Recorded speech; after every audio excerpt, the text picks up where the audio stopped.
Montana's only daily sports talk show, Nuanez Now. Watch the show statewide on SWX Montana Television. I like football! Now here's your host, Coulter Nuanez.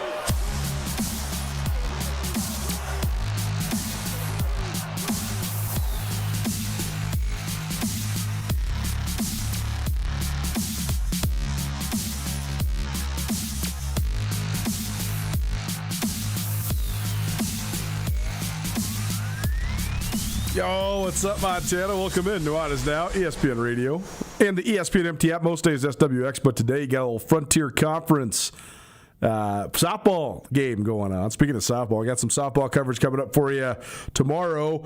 We very sparingly talked Grizz softball the last couple of years because they have been, well, not really worth talking about. You're talking about like single-digit wins and not a lot of good storylines. But the Grizz are way better this year.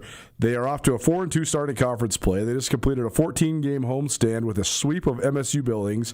They're headed to Idaho State tomorrow. So Jeff Safford caught up with Steph Ewing. We'll have that for you during the second hour of tomorrow's show. So excited to dive into some Diamond sports now that spring sports are upon us. But today we are talking football, a little bit of rodeo, and some football. The Montana State Spring Rodeo starts next week. The Grizz Spring Rodeo is about a month from today, so we'll have plenty of rodeo coverage coming up for you here the next month or so. Grizz Spring game is on Friday, so that's a wrap for the Grizz football team. So we caught up with, how about this, both the coordinators of the University of Montana. That will be our ESPN Roundtable this week. Brent Pease, the offensive coordinator, and Eric Sanders, the defensive coordinator, join us here at the top of the 5 o'clock hour. But before that, we'll talk with Samuel Kim, our latest Inside the FCS, with the former Grizz receiver, talking all things pro prospects out of the Big Sky Conference. We're also going to hear from Faith Marshall. She's one of the top cowgirls in the state of Montana. She was third at the National Finals Rodeo in the goat tying a year ago. She'll be in the mix for the all-round. She's a great team roper, a great goat tire, and a great barrel racer. So she'll be one of the featured athletes at the Montana State Spring Rodeo. So we'll have her for you about 4:30 after we get done with Sammy. We also got some free wings for you, courtesy of the Desperado Sports Tavern and Grill. We'll touch on the NBA, and then we'll dive into a full-fledged Grizz football second hour. Brett Pease, Eric Sanders, and a little teaser for the Masters. The Masters starts tomorrow. Par 3 contest is going on right now, and maybe actually is finished up there in Augusta. But Andrew Schmidt will join us tomorrow to give us a live update of the first round and some of the storylines for this golf tournament. We want to get some picks in so that you guys can get some picks in before the balls fly in the air tomorrow. So we'll do that for you to round out the show here today. So there you go. It's what's coming up. 102.9 ESPN MT coming to you live from the Grizzly Disposal Studio. Grizzly Disposal has one bin recycling. They can pick it up for you at your house twice a month. Cardboard, plastic, cans. They take care of you. You want to make the switch or add the service or both. 406-888-1029. That's 888-1029. 406-541-7171. I'm so sorry. I'm telling you the number they need to call to get the wings. I got this stuff on autopilot most of the time, but sometimes the autopilot glitches. No, 541-7171 or grizzlydisposal.com if you'd like to make the switch to locally owned waste management today. Let's ride on some Inside the FCS, probably presented by Paradise Falls of Missoula. Inside the FCS, back for another week. Samuel Kim chiming in here on Nuanez Now. What's up, man? How's life? Seems like you're having a lot of fun. I've been loving the Deep Ball podcast, so great job on that. Man, life is good. Me and Keenan, trying to get a lot of people on Deep Ball. Finding out the role of like a booker, like booking our own guests and stuff like that is very interesting, as I'm sure you probably know. But it's been fun, man. It's been a lot of fun. Been going live more on my main channel as well, so that's been fun also.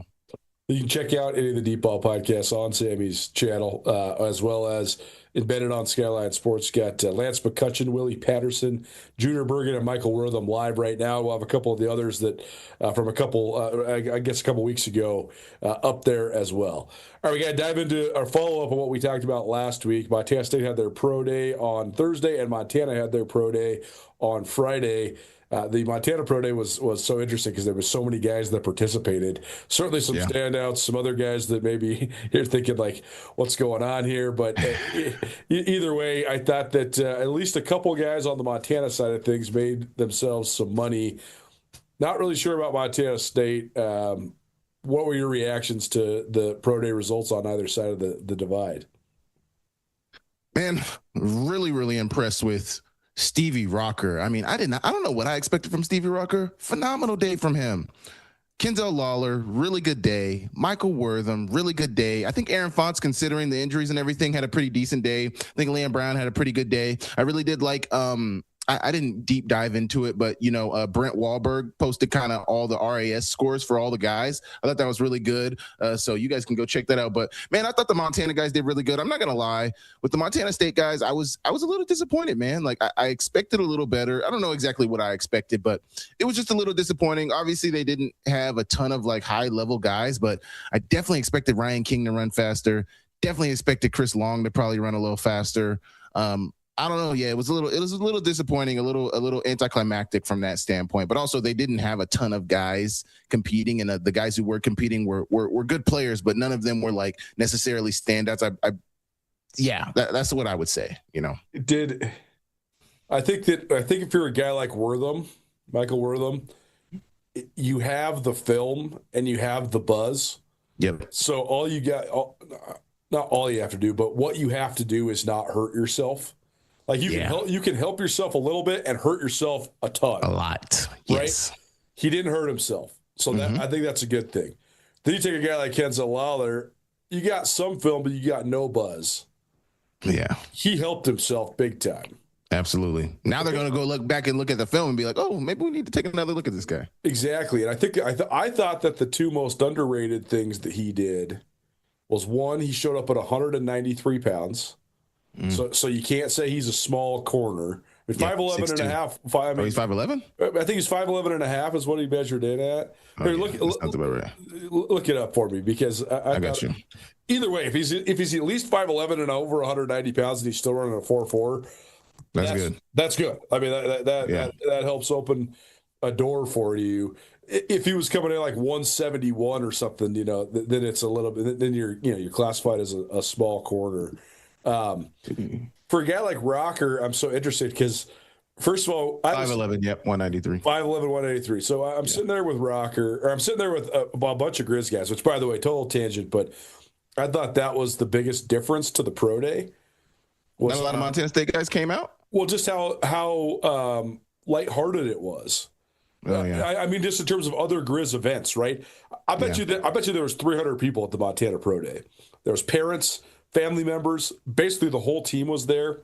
People used to be scared to go there. That's what I'm saying. Nobody seemed scared because they weren't like worried about missing class or anything like that. Yeah. Everybody was there supporting. And, you could just tell the vibes are different, right? Like, yeah, man. You go talk to guys. You get to know these guys a little bit. You're interviewing them, you're covering them, you're writing about them, you're talking about them. Absolutely. But you don't really like have that much of a interaction, at least in the previous coaching staff, because it seemed like those guys knew that they were supposed to be like hands off with anybody in the media. But then like, this Pro Day, it was all the guys that we were all just standing around. We were all comparing times. These guys were like helping me time. We were taking notes. We're talking about spring ball. It was just way more loose and way more fun, which is a totally good thing. Vibes are high in Missoula right now, man. But the Rocker thing was crazy because we all had Rocker at like in the 4.6s. So then when it came back at 4.4, we're like, oh. Like I thought he had a good day. I did not know he had a 4.48, 17 reps on the bench. Fastest 3-cone time of any running back. I didn't know he had. I know. I don't know.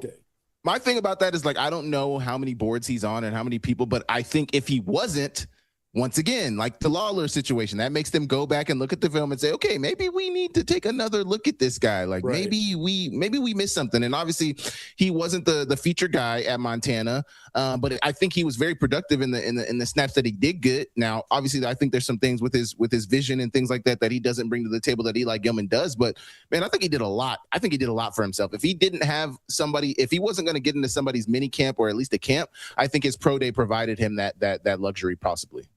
Man, and this is what I was wondering. This is like my question is, what is enough to get you a camp invite if your production is like pretty negligible. Like Rocker rushed for like 300 yards last year. Yeah. On like 50 carries. So it's like very spot duty. He had a couple of those sweet, wheel route long catches. He's a good receiver. Yeah. I mean, I don't know. I wonder how much scouts go back to the past too, right? Like, I mean, he was a 4-star guy coming out of high school. He went to Arizona, so he has Power 4, credentials. I'd agree. Yeah. I don't know, man. I just think like the litmus test last year, I think that the three guys that make me really pause on making any predictions about guys getting into camp, unless they already had an inside track like Wortham where you're getting the buzz and you've played in an all-star game.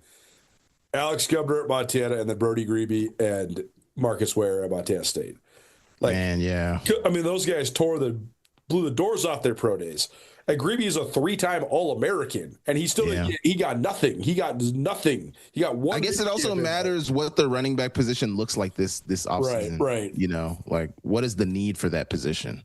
You make a great point though. It doesn't look good if those guys can't get into a camp. I mean, Grebe, gosh, correct me if I'm wrong. Grebe was a defensive player of the year in the Big Sky Conference last year, 24. He was. Okay, so I mean, you got 2 defensive player of the years and a multiple-time All-American. All of them are All-Americans, and neither of them got a really big look. So you make a great point, but if I'll say this, that might not be enough to get Rocker into camp, which is fair. But if anything he needed to do, like he needed to perform the way he did to give himself a chance, and that's what he did. Is he gave no questions. And then if he gets a chance, then you got to go prove it, right? Absolutely. Inside the FCS, probably presented by Paradise Falls. Samuel Kim joining us here on Nuanez Now. That's exactly where I'm at with Lawler.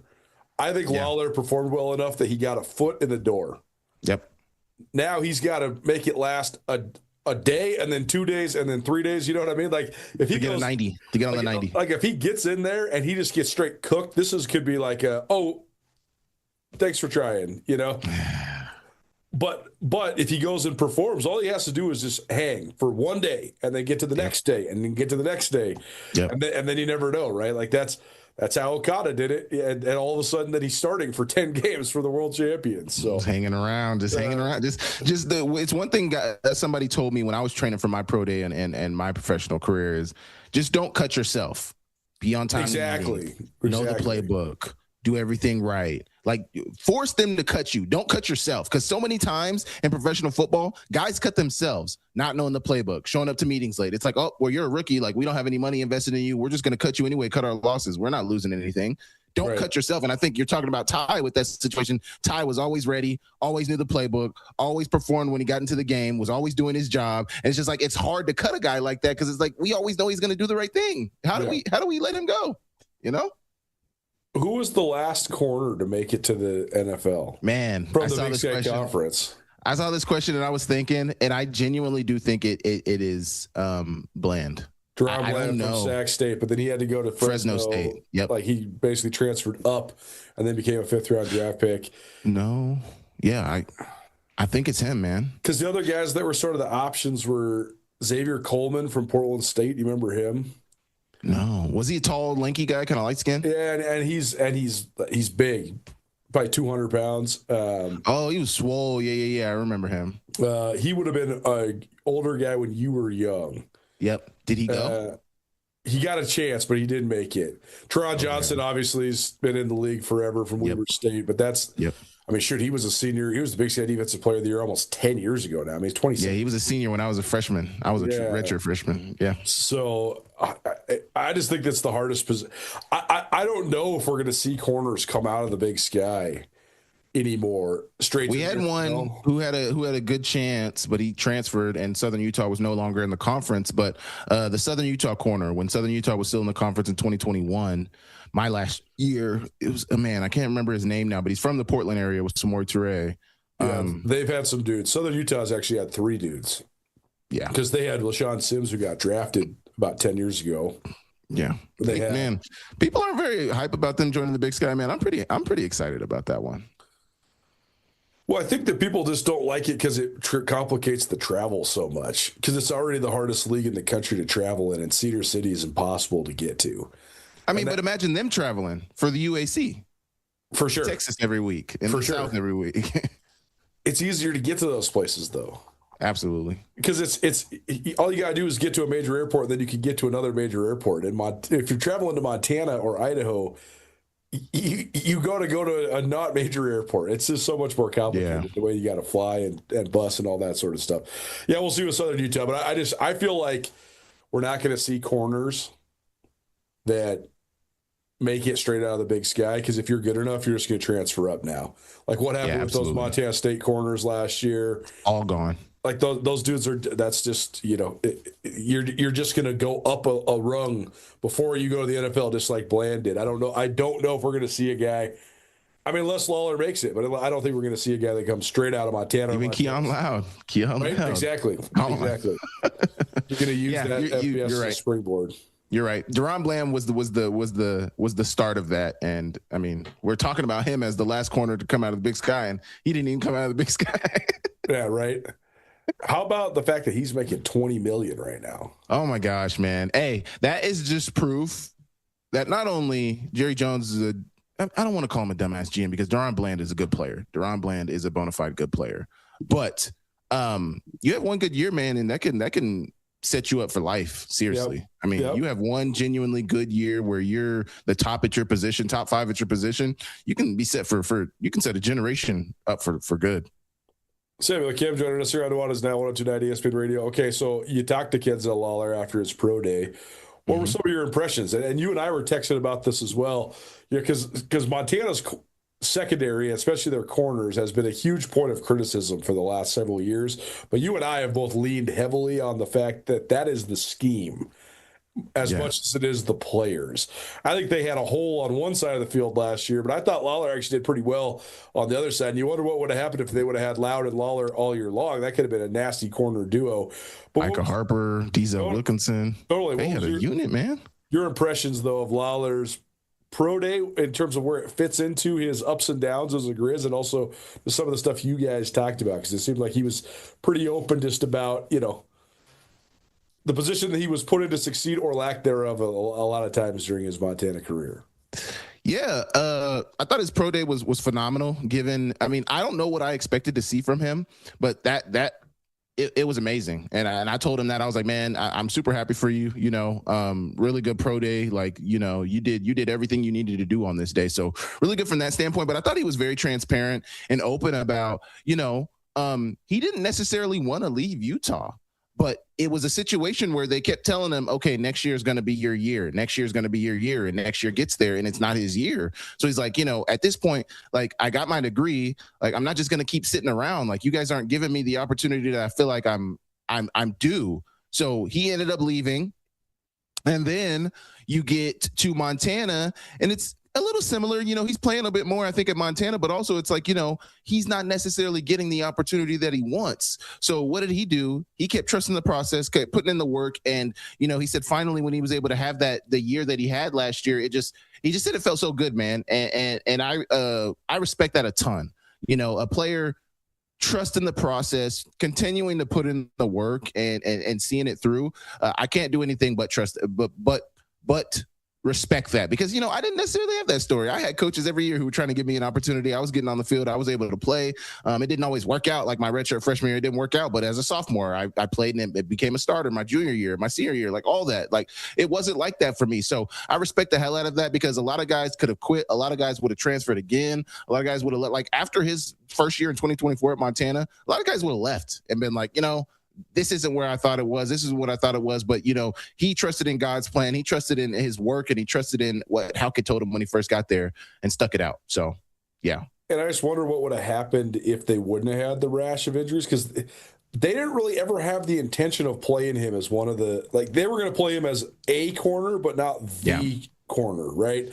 Yep. And he toiled that first year because they were rotating like – I thought RJ, I thought Trevin. what they did with the DBs, how they had three safety positions, but they wanted the safeties to be able to play all three spots. But then they also had two corner positions, but they wanted the corners to also be able to play nickel.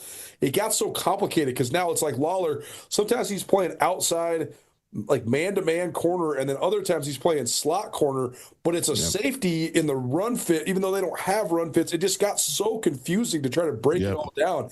And I thought Lawler and Krishan Gordon, the Fresno State kid 2 years ago, I thought they just got caught in the wash because it was so confusing of what their actual responsibilities were. But then last year when they lost Loud, and then they lost DeAndre Gentry, and then they lost all these different guys, they were down like 4 out of their top 6 corners. Then they had to play Lawler at the number 1, and they had to play Harper as the slot corner, and it actually made their defense better. Yeah. I mean, they just need to stick with their guys. And that's one of the biggest things I'm excited about is with this new defensive coordinator, not necessarily the scheme, because I do have a video dropping here in an hour about Eric Sanders' scheme.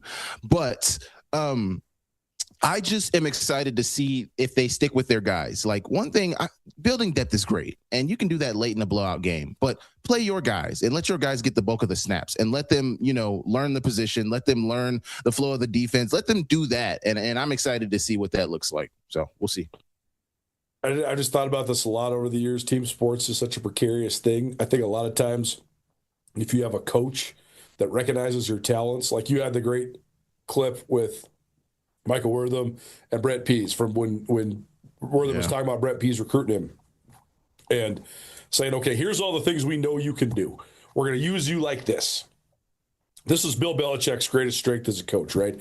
He doesn't think about what you can't do. He thinks about what you can do. We're going to take you and do what we can do. But I just think there's so many athletes all across the spectrum, not just even in college, but in high school and all sorts of stuff, where they have coaches that don't maybe recognize their talents or don't care because they. This is my scheme. You're going to run my scheme. We're running my stuff. Like, we're running my thing, right? Yep. And they miss on that. They miss on them. They miss on them, man. Like, I thought this over the years quite a bit. And I mean, this is Tommy Millott in a nutshell, right?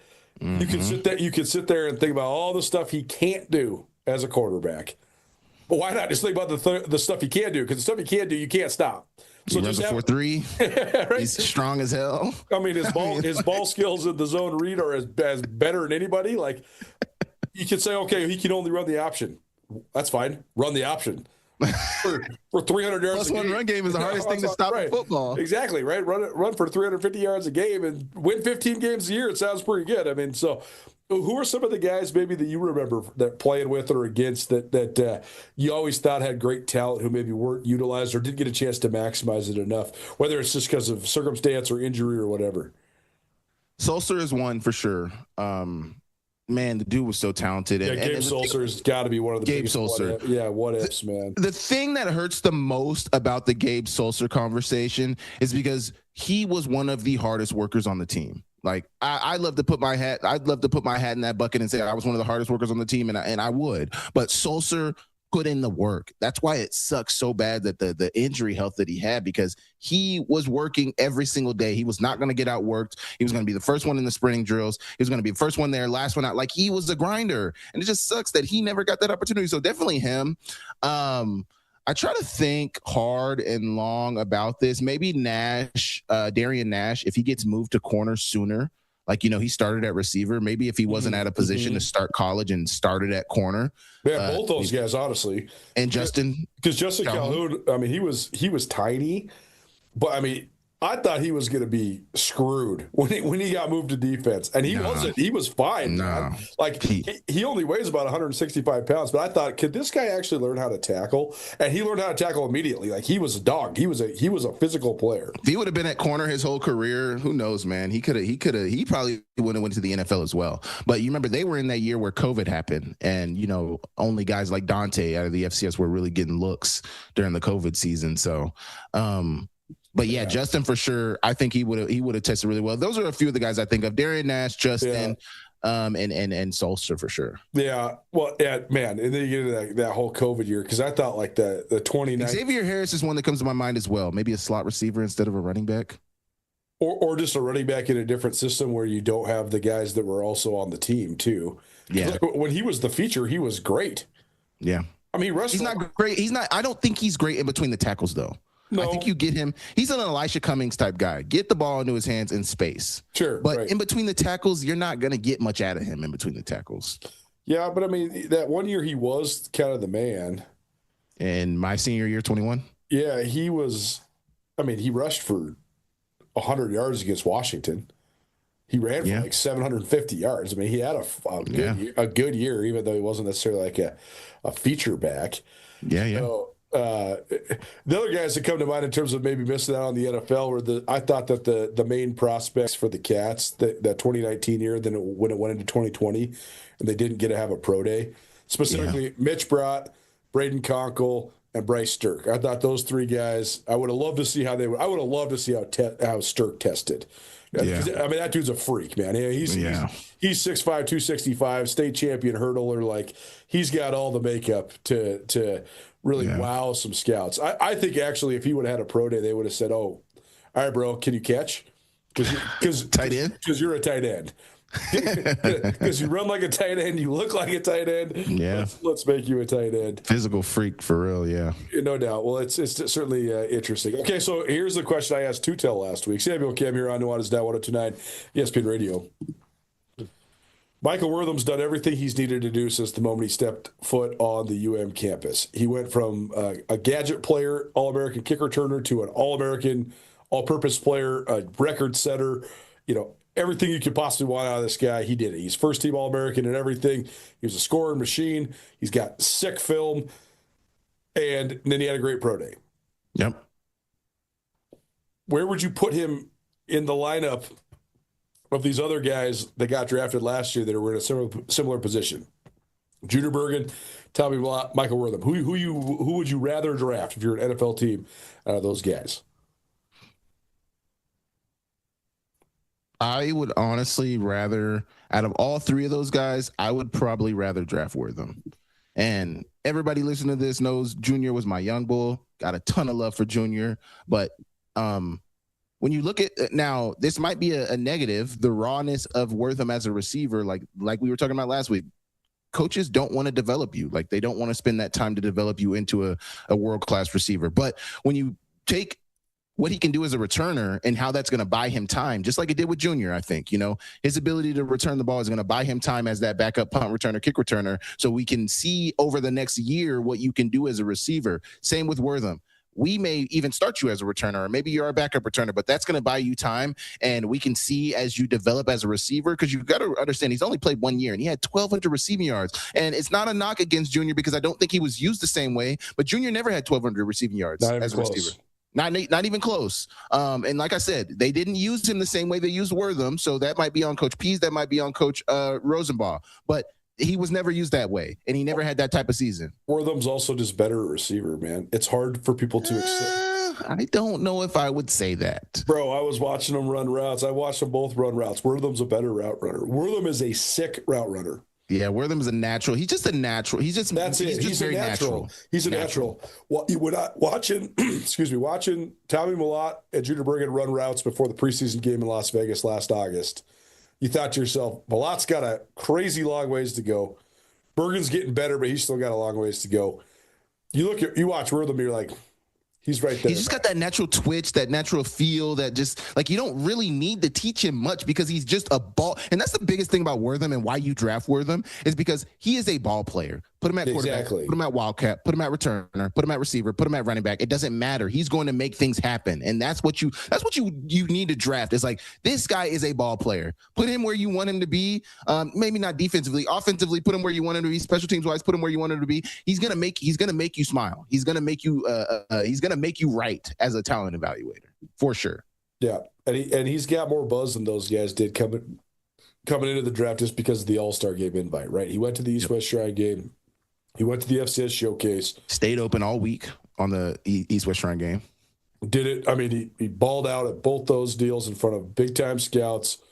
I mean, there was 12 scouts at the pro day in Missoula. This is a good deal for the Grizz. It's good to see the freaking buzz of it, like draftable Grizz players coming back. I think it started with Junior last year, and it'd been at Montana State for the last few years. They've been putting some guys out. So you see Ty Okada, you see Troy Anderson, you see those guys. And you're like, okay, we need to be there every year. I think that's coming at Montana now with what's been happening lately, and I think it's a good thing overall for the guys who are going to be coming out. Yeah, I think that. So let's finish with that then. We were texting, and you asked a good question. He said, "Why do you think it is that Montana's guys are showing out right now as the better pro prospects, but Montana State beat Montana twice last year and won the national championship?"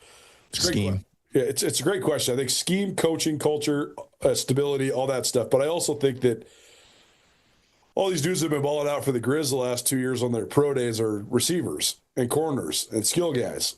The guys that are balling out for the Cats are linemen. And the other part is the Cats didn't have this is a gap year. Julius Davis is the only real pro prospect at Montana State right now coming out this year. Think about next year though. Lamson, Dowler. I mean, because Adam Jones won't even be a senior yet. That is crazy to think about. Right? Adam Jones isn't even a senior. Braden Zimmer is not even a senior. Caden Dowler. Well, you have Fleischman, both Dowlers. But they'll have guys that'll draw a lot of scouts. So I think it's also just a testament to how impressive it was that the Cats won that national championship game last year because they're actually sort of ahead of schedule. This is the year everybody was pointing to, where all these dudes that have been in the program forever and have played for Regan the whole time. These guys are seniors now.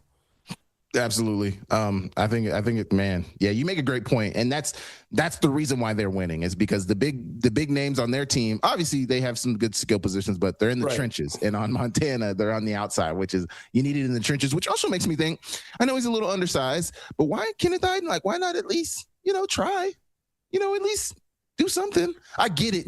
I do think he's a little undersized, and like why not? What if you just know you run a 4.9 and you just don't want to show the world that? Yeah, I guess. I guess. I think some guys run a 4.9 and they think they run a 4.6. I think other guys run a 4.9 and they know they run a 4.9. I don't know. Maybe you've been listed at 6'2" for your whole career and you're actually 5'11" and you don't want the world to know that either. Yeah, right. That would be some nasty stuff. Samuel Kim inside the FCS each Wednesday here on Nuanez Now. He'll join us later on this week on Friday to help preview the Grizz spring game. But for today, thanks for being here, man. Appreciate you, man. Fun stuff coming up. We got free wings for you later on here in the show. Also, keep that bracket challenge getting checked. We have our top 3 finishers.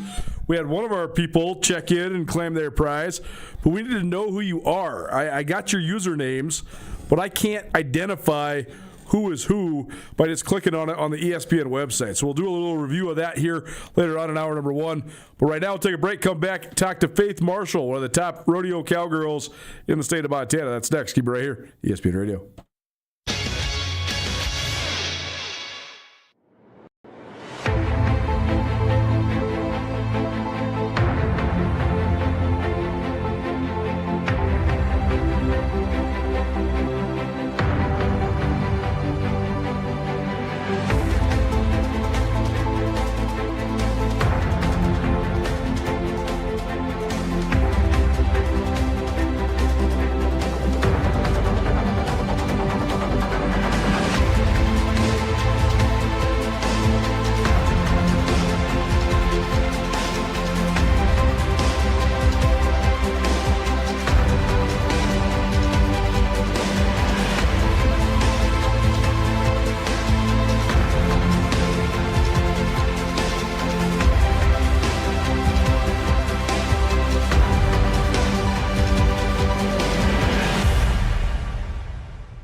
DeMorris Buick GMC is ready to help you safely travel Montana's scenic roads in comfort and style. Stop by DeMorris today and test drive some outstanding SUVs. Right now, take advantage of closeout pricing on the uniquely designed and well-equipped 2024 Buick Encore GX with models starting at $28,895. Don't miss this opportunity. Go to demorris.com to preview our inventory of 2024 Buick Encores and then pay a visit to DeMorris Buick GMC on West Broadway in Missoula, your family-owned hometown dealership for over 60 years.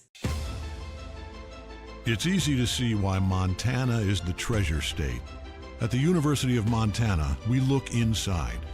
We see an old truth with fresh eyes, that Montana's greatest treasure is its people. So whatever tomorrow brings, we meet it the only way we know how, with a mind for making. Because what's made in Montana is remaking the world. ESPN Missoula Sports Center.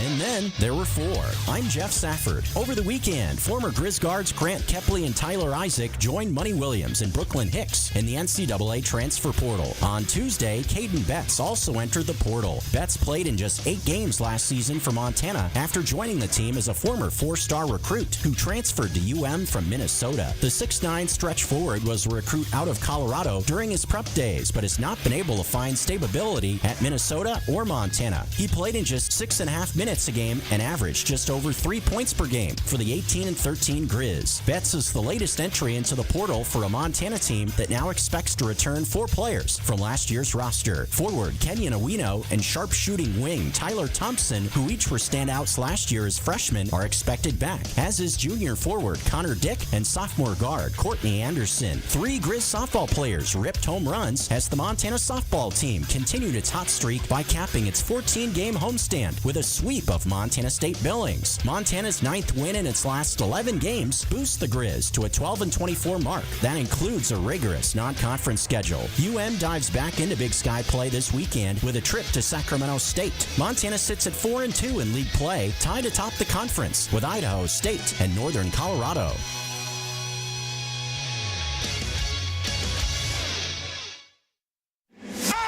It's Nuanez Now on 102.9 ESPN Missoula. Watch the show statewide on SWX Montana Television.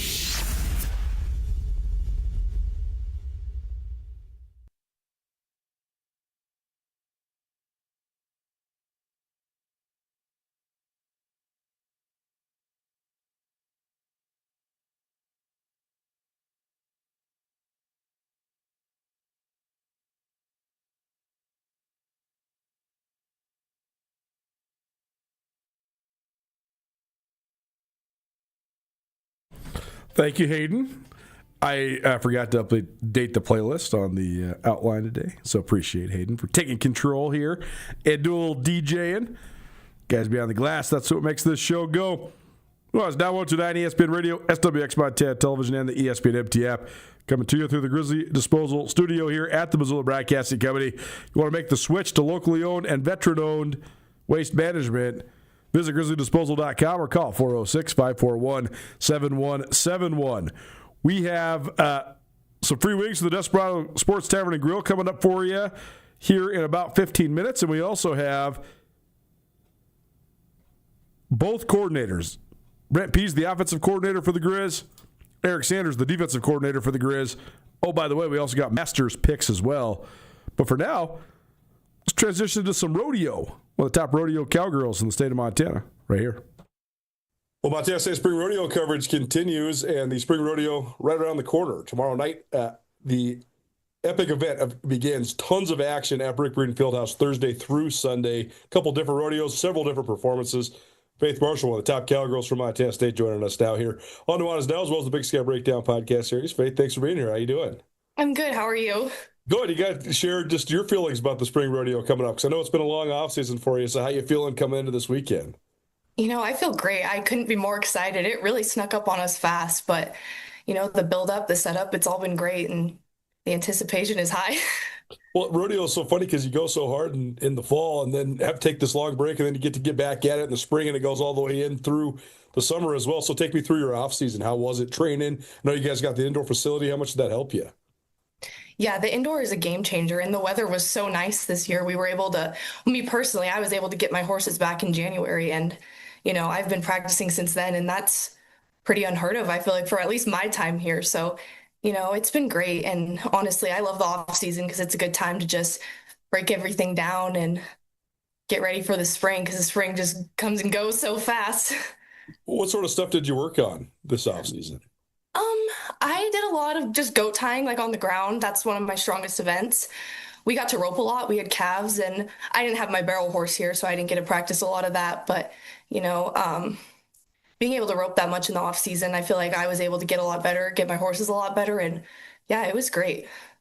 Compare and contrast. What are the differences between horses when you're goat tying and barrel racing? Yeah, so I do 3 different events, so I use a different horse for every event.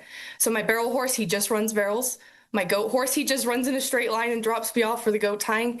And then my rope horses, I actually have to like go rope calves on them. So I feel like the off season I got to work a lot on them. And so they all have different jobs, and yeah, we got to work on each and every one. Do you think they ever get jealous of each other? Um, they're probably all jealous of my goat horse because he has the easiest job and he's my favorite. That's awesome. Faith Marshall. Yeah, I pick favorites, so. Faith Marshall joining us here on Nuanez Now ESPN Radio. So, what did you think of just how it went in the fall? And do you think you individually as well as the team carry some momentum into this spring season? I think, yeah, for sure. It really comes to like our advantage having our spring rodeo be the first rodeo in the spring. I feel like it really sets the tone for the rest of the year. And, I love the brick, and I feel like a lot of my teammates do too. And I think we're going to have a great showing, yeah, and hopefully carry that momentum from the fall into all the spring rodeos, but especially this one. Take us through just your series of events then. What comes first for you Thursday night? So, yeah, Thursday night is the first performance, and that's the start of Rodeo 1. And then we'll finish Rodeo 1 with a slack Friday morning, and then top 10 make it to the Friday night short go. And then Saturday morning, it's a clean slate. That's Rodeo 2, and we have slack that morning, and then performance Saturday night to finish Rodeo 2. And then top 10 go to the short ground on Sunday. So you're doing all 3 events, breakaway, goat tag, and barrel racing, each of the individual rodeos. Yes, and hopefully the short go. The short go is the one you have to make it back to, but yes. Yeah, both days I will be doing all 3. Awesome. Well, that's certainly the goal. Is it a different mental state that you have to change into in terms of like your focus and the details when you're doing each of the individual different events? For me personally, for sure, I definitely have a different game plan and a different approach to every event. Goat tying I know is mostly on me, so I kind of put all the pressure on myself and really lock in and work on myself. But then like the barrels and the breakaway, I feel like I have to worry about my horses a little bit more. So I'm definitely a little bit less like tense and like locked in so I can work with them, So yeah, they're all a little bit different. Faith Marshall joining us here on Nuanez Now 102.9 ESPN Radio, as well as the Big Sky Breakdown podcast series. Montana State Spring Rodeo begins tomorrow on Thursday. Tickets still available, so just check out the MSU ticket office if you'd like to attend this awesome event. Tell us about just your path to Montana State from Junction City, Oregon. I know a lot of your teammates are from Montana, so just take us through how you made your way to Bozeman and sort of your rodeo background. Yeah, so I don't really come from a rodeo background. Neither of my parents competed in rodeo. They're both from California, from Northern California, and so I grew up in Oregon and Eugene for most of my life. That's not really a big rodeo town. I grew up mainly playing sports, and then when I got to about 8th grade, I just decided I wanted to try it, and I got pretty serious about it in high school. And I ended up winning second at the national finals, the high school national finals, my junior year of high school. And I kind of just carried that momentum. I'm like, I think this is what I want to do in college. And I visited Bozeman and just fell in love. So I've been happy with my choice and my path. What about it came so naturally to you? Honestly, like, I think the town was a big part of it. Like, I love the town. Like, I am from a pretty big town, so I have like still like a pretty big town feel in Bozeman, but not huge and like overwhelming. Like, it's still just like nice and perfect size. And also the team, I love the facility, and I just wanted to be a part of a winning program. I mean, that's obviously a huge draw, because if you go to Brick Breeden Fieldhouse, I mean, there's banner upon banner for the MSU women's rodeo team. I mean, there's more national championship banners for MSU women than I think any other sport that Montana State has. So yeah, for sure. So that was a draw. I mean, what's it been like being a part of a team that does have such great tradition? Yeah, I feel like it's just been cool to watch the people ahead of me go through. And like, there's been so many people that I got to rodeo with and talk to that were prior to me that were national champions and have been a big influence. And I just hope to follow that path someday while I'm here. How about just the rest of your team? Obviously, it's going to be exciting for you to watch and follow along with them too. So maybe what can people expect out of the MSU women just as a whole this weekend? Man, the MST women's team is tough. Like I say it a lot. Like people don't think that a lot of people think like down south is the place to go for the toughest regions, but Big Sky region is tough, and we have a really strong team. We have some really outstanding barrel racers, some outstanding goat tires, a lot of outstanding ropers. Like it's hard to pick a points team, I'm sure, for the coaches every week because you can only pick 4 girls to be on your points team, and there's just so many standout individuals. I imagine it's hard. So I'm hoping for a really good year for the women's team. Certainly. And I mean, you mentioned it, but this is sort of like the beginning of the second part of the season and the spring. So, I mean, do you feel like this is sort of a tone setting type of rodeo? Is this something that can give you guys some momentum? Yeah, the spring is it's different from the fall in its own way. Last year, I didn't score any points in the fall, and I came back and made the college finals just from the spring. Like the spring can be a completely different run because there's so many. I mean, we're not even halfway done with all of our rodeos. We have 6 rodeos this spring, and so starting off in Bozeman, that's a big weekend doubleheader, and then yeah, that can really set the tone for a lot of points up for grabs later on. Yeah, no doubt. Well, what are the goals for both you and the team to finish out this season? Yeah, for the team, I mean, the goal is always to win the region, be the highest scoring, highest point earning team. I think that's one of the big ones. For me, I'd just like to be back at the college finals, have a successful spring. And I know if I do my job and my horses do theirs, that everything will play out how it should.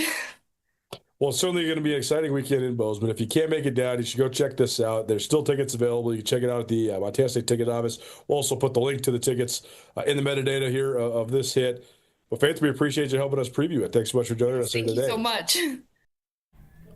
Montana State Spring Rodeo starts tomorrow. That's April 9th at Brick Breeden Fieldhouse. If you'd like to attend, you can just hit up the MSU ticket office or just go to montanastate.events.net/rodeo. Appreciate them for their continued partnership with us here at Nuanez Now. We'll also have some Grizz Spring Rodeo coverage coming up for their Spring Rodeo. It's a little bit different of a deal. The Montana State one has, as Faith mentioned, live performance on Thursday night, then slack on Friday to try to get into the short go Saturday, but then there's also a live performance on Friday night and Saturday night. Then there's another short go, and then the championship rodeo. So there's there's 5 different performances in this thing in Bozeman. Montana has just a 2-day deal, but May 1st and 2nd, but it's also still a great deal to attend. I mean, I love rodeo. If you're, I think I'm preaching to the choir here. I think a lot of people around Montana have been to live rodeo. If you haven't, you should go. It's super fun. But the indoor element of the brick with the lights and stuff is a little bit different. The outdoor stuff is super fun as well, but certainly worth attending because these are some of the best rodeo cowboys and cowgirls in the entire region. We will give you a chance to win some wings from the Desperado Sports Tavern and Grill. On the other side, don't change it down. Keep it right here. ESPN Radio.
Les Schwab changed the tire game more than 70 years ago. Today, we still believe you should get more from less. Like more hustle, less hassle. More of the best service around, less of the runaround. because we include America's best tire warranty in every tire we sell. So you get more unbeatable warranty, less charging you extra. It's why we're more than proud to say you get more from less.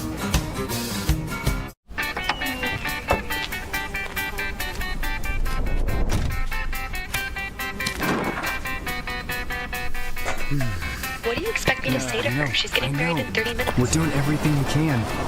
John, can you hear me? John?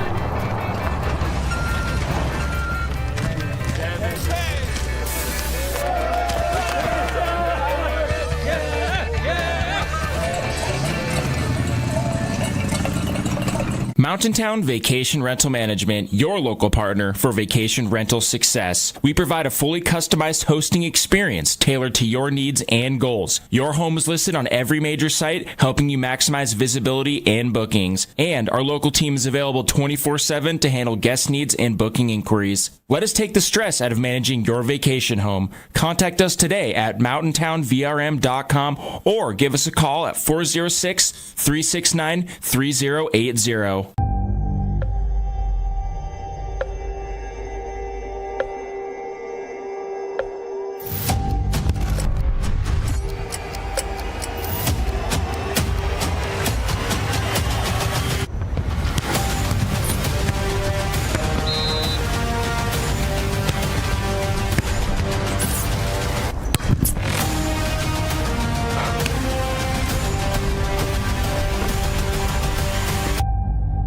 This station. This is Nuanez Now on 102.9 ESPN Radio Missoula.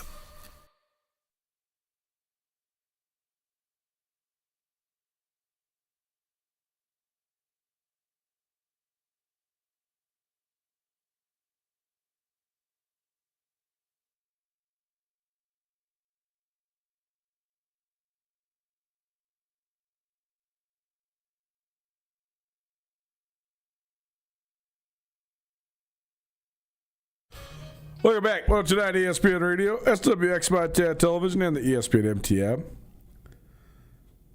First of all, we got wings for you from the Desperado Sports Tavern and Grill. So if you'd like some, the best wings in the state of Montana, if you ask me. Sure, don't even ask me.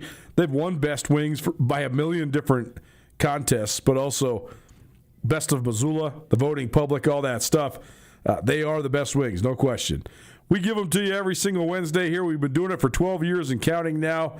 If you like some, 406-888-1029. We got a basket of wings from the Despro, 406-888-1029. I'm in the midst of existential crisis is a much too dramatic way to state this.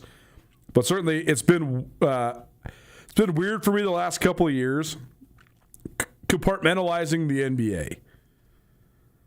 I think part of that is I am an NBA junkie. I love the NBA. It is I should say it was my favorite professional sports league. The NFL has surpassed it. The NFL is my single favorite sport, period, because I think college sports have been infiltrated with so many pro elements that it's hard to differentiate now.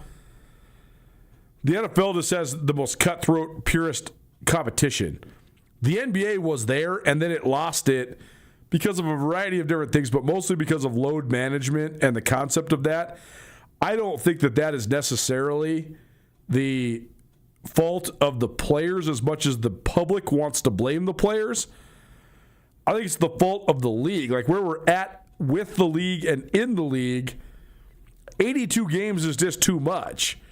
They should shorten the season to 65 or 70 games.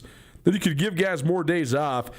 Like the fact that you got guys playing 5 games in 8 days multiple times a year on the road, that's brutal. It's a brutal stretch. You could also shorten the season because now you're letting 10 teams into the playoffs in each conference. That's 20 out of the 30 teams. So 2/3 of the teams make the playoffs. So in terms of the actual competitiveness, why do you need the extra 12 games? You don't. Cut it to 70. Cut it to 65. Cut it to 65 and start at Christmas. See how much the NBA's popularity is impacted.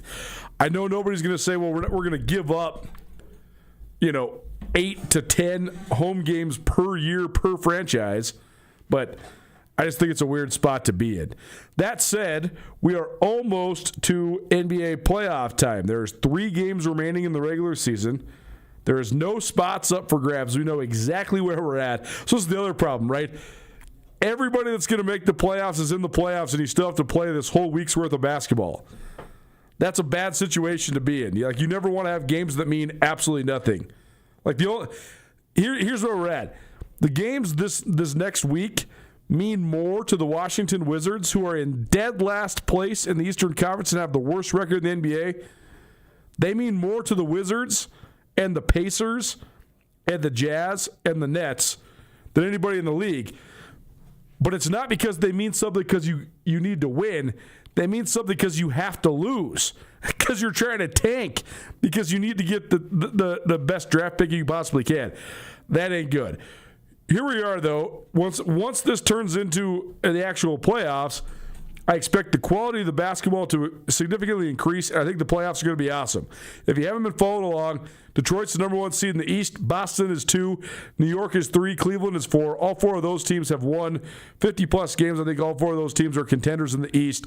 I cannot anoint Detroit as the number 1 contender in the Eastern Conference just because Jason Tatum is back. Can he sustainably carry them or contribute all the way through? Is Detroit actually ready to be the team? I'm not sure. I love Cade Cunningham. I always have, but are they ready to actually be the dominant team in that conference? I don't know. I think the Knicks, the Celtics, and the Cavs will all be in the mix with the Pistons.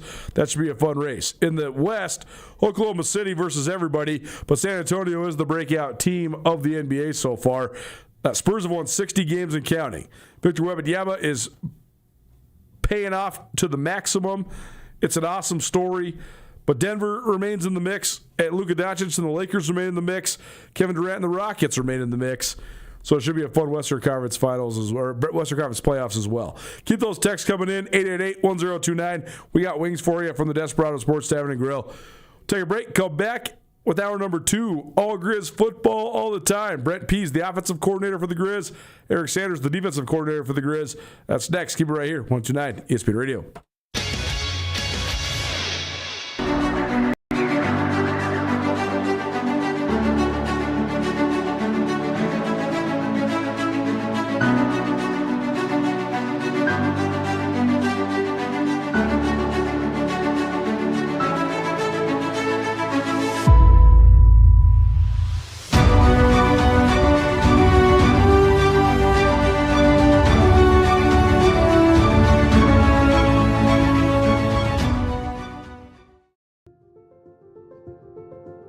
Life can change in an instant.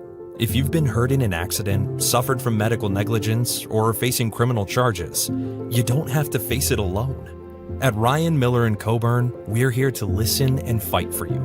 We're your neighbors, traveling across Montana to stand by your side as your link to justice. Real people, real help, right here in Montana. Ryan Miller & Coburn, your Montana attorneys. DeMorris Buick GMC is ready to help you safely travel Montana's scenic roads in comfort and style. Stop by DeMorris today and test drive some outstanding SUVs. Right now, take advantage of closeout pricing on the exceptionally designed 2024 Buick Envision with models starting at $39,795. Don't miss this opportunity. Go to DeMorris.com to preview our inventory of 2024 Buick Envisions and then pay a visit to DeMorris Buick GMC on West Broadway in Missoula, your family-owned hometown dealership for over 60 years.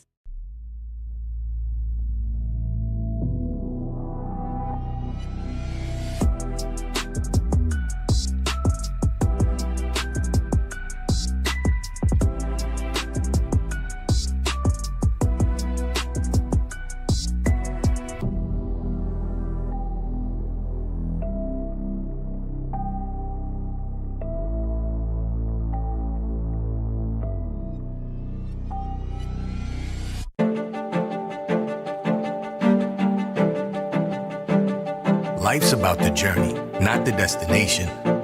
Right?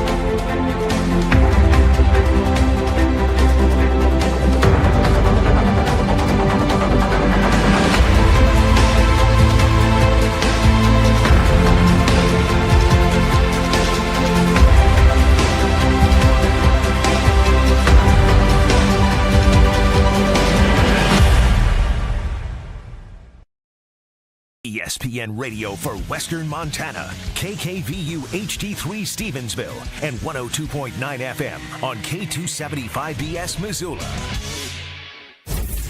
ESPN Missoula Sports Center.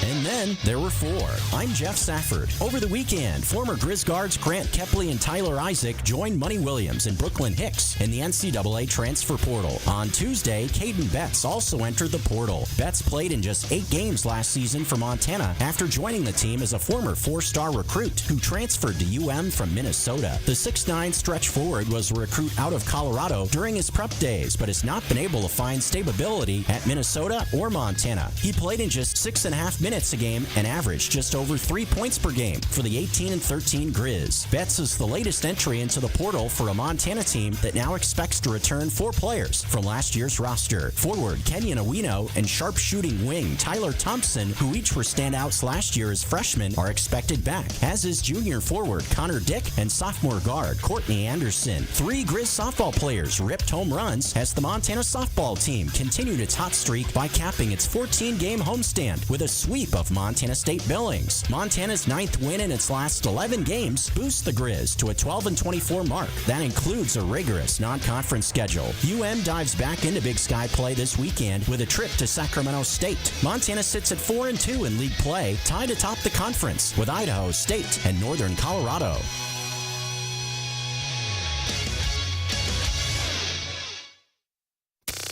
Nuanez Now on ESPN Radio.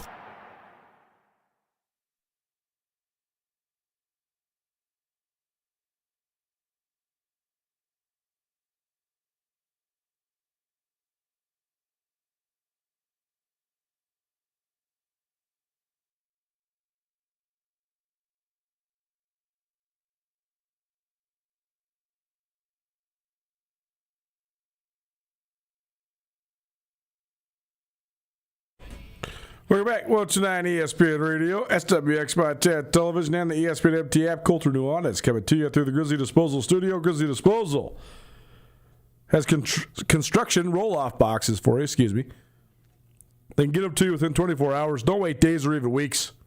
Get your construction roll-off box today by calling 406-541-7171. That's 406-541-7171. Grizzly Disposal, the only Bears that should be in your garbage. Grizz softball swept Montana State Billings yesterday.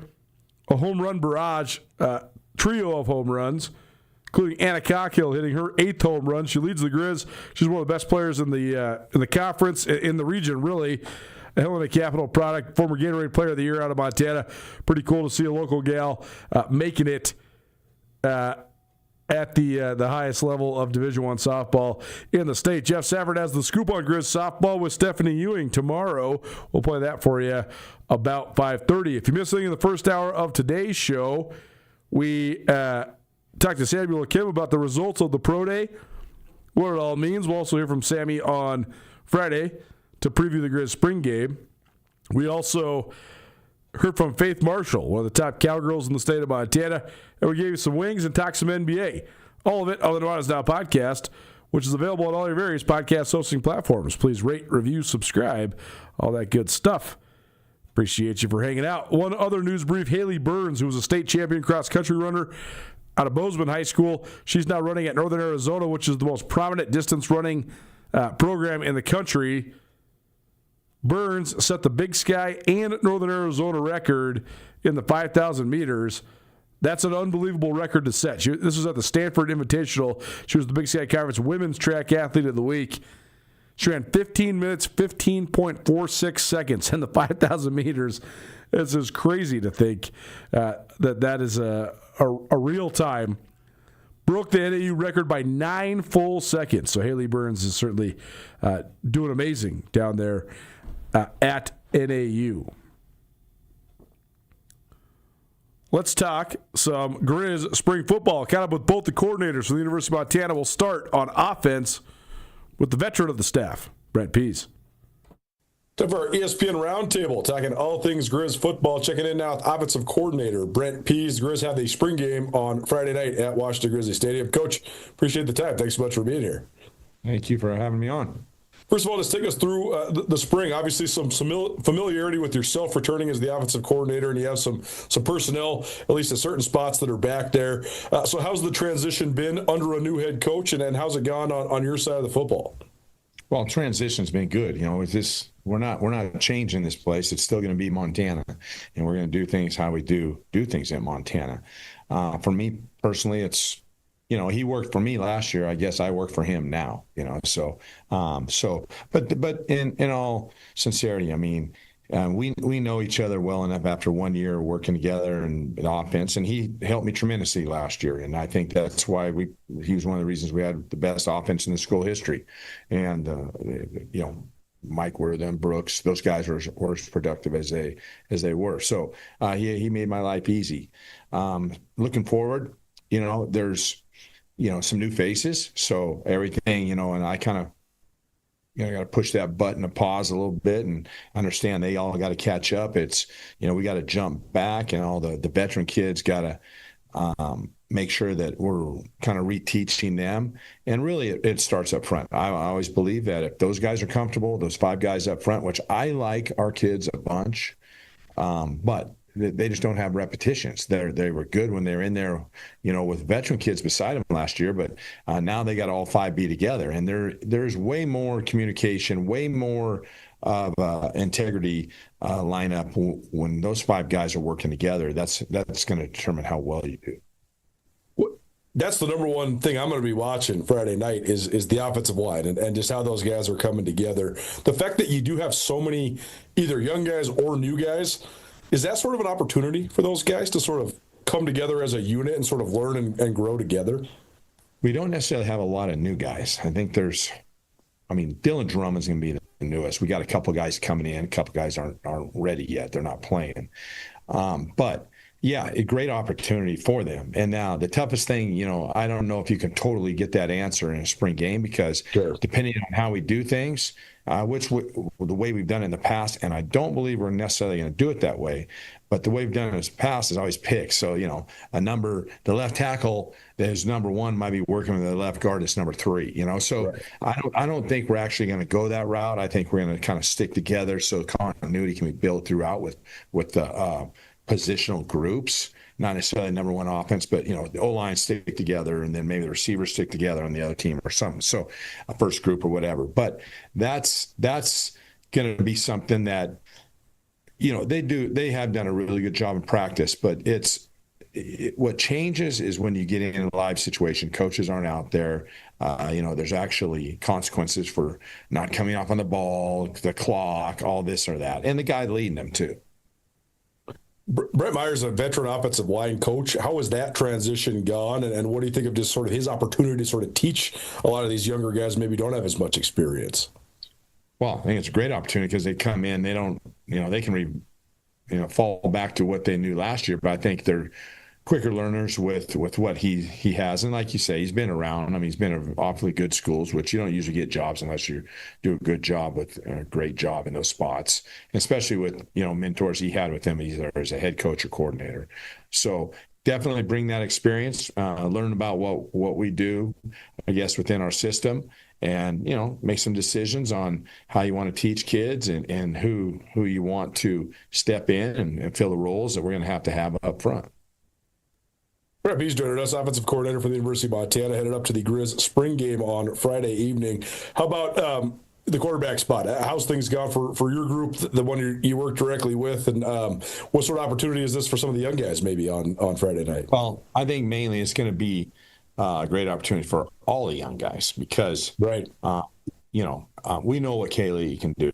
Kaylee's not going to show much. He'll be ready to play. He's the best quarterback in this division, in this league, and and I know what he puts in preparation-wise and development-wise, and how eager he still is to learn. So he'll be fun. Luke Flowers, who got dinged a little bit in practice, probably won't go, but he still was having a fabulous spring. So it's really going to come down to some backup guys and younger guys, and Cody and Gage and Drew and. Those guys are going to be the guys going. So there's been ups and downs, great learning curve for them, and it probably will pay off. You might not see as as polished to work right now, but it'd probably pay off for us more in the long run of a season and opportunity when games are really mattering to us. I've heard you talked about that a couple times this offseason, just the dedication Ayat has for it and how he's really just leaned into, learning it and grinding on it. And I mean, like he said to Sammy Akim, he's sort of like obsessed with it. He's really loved just the learning part of the game. How much has that been rewarding for you just as a coach to work with a guy like that does have the hunger to get better? Well, I mean, all of them are going to get that from me because that's what, and same thing I tell recruits. I mean, you're going to get my best effort every day. And if I don't, then I'm going to feel like I cheated you. But what's rewarding is the fact that he can take it from his preparation, film room preparation, whether on his own or with me, and really put it to to task out at practice or in a game situation.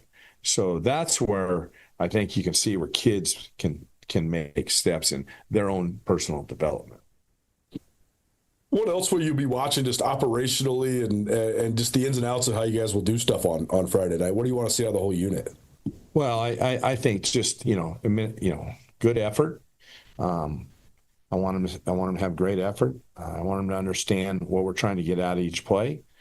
They got keys that, whether it's quarterbacks on reads or receivers on blocks or the movement of the front seven for the line, how the reaction to reactions are. And just, last year we were so good. We had close to 1,000 plays. I think we had 33 negative plays. And so that's what kept us in such good situations. And that's players being good and understanding plays and understanding how to react to defensive movement and schemes that they're facing. So I want to see kids that can play the game faster, play the game physical, and then overcome hard situations if there are some. Running back, a few guys that I'm interested in seeing. Dylan Payne, we had him on the show recently. Good kid, fun to hear his story, and I think he's very excited about his opportunity now to maybe get a little bit more action on the field. Hashim Jones, saw him at Pro Day. Have never spoken to him, but he looks good. I mean, that's a good-looking guy for a running back. Just tell me about those two and maybe how they'll factor in Friday night, but also what you've seen out of them in spring in terms of their improvements. Well, I think Hashim's one of those kids that's had a great spring. And, he needs to because we know about Eli, and Eli's resting, and Eli's had a lot of football, and we want to improve Eli's shelf life. So we're not doing much with Eli. So, and Eli knows. Eli would be ready. That's the kind of football player he is. So Hashim's had his opportunity to be the guy to step in the role. And the thing about running back, you got to be a multitasking guy. You got to run the ball. You got to, against, with different schemes, zone, power, what we call duo. You got to block on occasions. You got to catch on occasions. You got to know formations. So that's a challenge for them. And he's really actually had a good spring. And I think Dylan Payne's a smart football player too. And he's stepped in, and I think he's going to give us some great depth, and in fact, he can make plays and bring a different role or impact to a situation. And then there's young guys with like Chase and Finn and Monty behind that, so there'll be there's guys, and Coach Dasty's done a great job with those guys, and even having a new coach there filling in, or taking over, I should say, for what Coach Green left, and so. I'm pretty happy with those guys, and it's just, you guys got to learn. I mean, we've still maintained our physicality out spring ball like we have in the past, maybe a little smarter at times with how we do things. But, you still got to learn how to take care of your body, because that's one of those positions you're kind of bumping heads with somebody every play. Brett Pease joining us here on Nuanez Now 102.9 ESPN Radio. How about the tight ends? I think that's a good-looking group, certainly. They got a lot of good athletes and a lot of size when you see those guys walking around, on campus or before practice. So what have you seen out of them, though, that gives you confidence in them and their abilities to contribute to the offense? How do you hope the tight ends do contribute in the offense? Well, here's the thing. I think they need to be more impactful. I think the guys last year did a great job, but they were so role-driven. I think that with who we have there now, you're right. They're probably the best looking group. And we got two new guys that are very good football players. And Bardino, and Reese Brooks. And I think they're going to add to it. Now, they still need to get, the consistency going and understand the physicality of every play and understand the play scheme. But I think they're jumping into that and doing that. I like what Danny Sermon can bring, although more consistency. He's got to fall forward and say, that's something I can do and accept this role and do that. And then, we moved Grady Walker over, and I'm really, to be honest with you, I'm excited about Grady Walker. So, and then you still got Tyus Ward, kind of an experienced guy, good size, good hands. Now, Evan always brought something to our team that changed the attitude of our team. And I don't know if we'll have Evan, just like I don't think we'll have Mike Wortham. But we still got to find that the capability of doing that job pretty much close to what he did and blocking and was adequacy of catching. But I do think that all the tight ends in general are better, more fit, or downfield stretch guys. And they'll be there. They have to be there physically blocking, but I think passing scheme wise, they can give us a little bit more than what we've had in the past. Last group we got to ask you about is the wide receivers. Obviously, you lose an All-American and Michael Wortham, but I think that group's probably in pretty good hands given the fact that they have some key returners coming back. Brooks Davis obviously headlining it, but I thought Corbin Hendricks showed some great flashes last year as well. Jordan Deaver looked pretty solid at times too. So just tell me about that group and what sort of growth you've seen out of them. Yeah, here's the deal with these guys. I don't know if there's an alpha dog in there, but I think there's a lot of good guys right now. And like Corbin, I mean, let's just go to Brooks. Brooks is a great player, and he's gonna, he's got to be the leader of that group, and he's got to take over and be what Mike was. And he knows that. I told him that's what I got to do a good job of making him. And he's becoming a more polished receiver. He's got to understand the different levels that, you get the ball on, intermediate level, middle level, deep level, and be good in all those spots. Understand your man zone coverage. Know when you got one-on-ones, you got to win those. And I'm not talking just with speed. Sometimes they're positional spot catches. The other guys played sparingly, but gave us opportunity to see that they can help us and find roles. Now, I think as you look forward, though, they got to be guys that can step in and be 50 to 60 play game type guys. And so that's their challenge. They're not there yet, okay? But I did tell those guys, that group last year with Mike and all that I like their speed and ability better than the year before when the Keelan Whites and Aaron Fonses and Junior Bergens were there. And I think I was correct on that. That's my own opinion, I guess. But I told these guys, I like these guys, the crew we have now, I like their ability and athleticism better than last year's crew. Now, that's saying a lot. And it's whether I like it or not, they need to go perform it.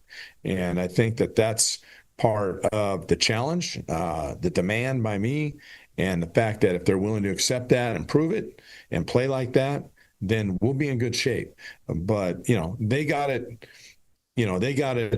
on the hard end because they're with me and the quarterbacks every, all meetings. And that's, we all kind of work together on that. And it's more, I guess, one position than two different positions. So, and plus the head coach was their position coach last year. So, they know where a lot of input can come from. Well, it should be fun to check all of it out. We're very much looking forward to it on Friday night at Washington Grizzly Stadium. Brett Pease, the offensive coordinator for the Grizz football team, joining us here on ESPN Radio. Coach, we appreciate the time, and we'll see you on Friday. All right. Thank you.